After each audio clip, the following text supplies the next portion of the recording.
Christof Rühl joins me now. He is the Global Head of Research for the Abu Dhabi Investment Authority. How important is it that we look at these outlooks collectively? To look at these outlooks collectively is extremely important because you have them otherwise all over the place. You have suspicions that the industry or firm or other interest driven, and you have different starting places, but no coherent picture if you don't look at them together. I think when I was still in my previous job, were the first ones who invented one of those commercial company outlooks. We took it very seriously, but we wished we had had something like that at the time. Now, OPEC, the IEA and the International Energy Forum facilitating this, of course, and bringing it all together. This has been an important role for the IEF, and when we look at this now, the seventh actually combined outlooks. Has the role of the IEF actually increased and become more strengthened actually in the last few years? So I've been here a number of times. I've been here before at these meetings. I think what you have this year is a bit of a breath of fresh air.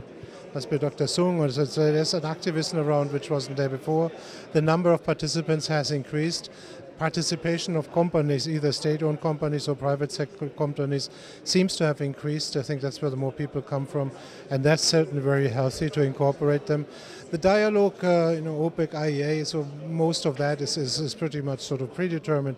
But to have a forum which goes a little bit behind that, to have the possibility of short discussion contributions and then to discuss them with a wider audience is certainly valuable. So I do appreciate that, and otherwise most of us would not come if that wouldn't be sort of interesting beyond a political ritual. It's not. It's more than that. Now, of course, a lot of issues discussed at this meeting, but also at a time too when we're seeing a bit of strength come back in the oil industry, and we're still seeing some good demand out there. Maybe not as high as demand they would like for the year ahead, but the demand projection for 2017, not bad at all. Yeah, demand projections now, people are talking about that anymore again. But if you look what has happened in oil markets, both at the time when prices were high and volatility was low from 2011 to 14, that was supply driven, shale versus supply disruptions. The price decline was supply driven when finally the supply disruptions couldn't keep pace, OPEC didn't cut.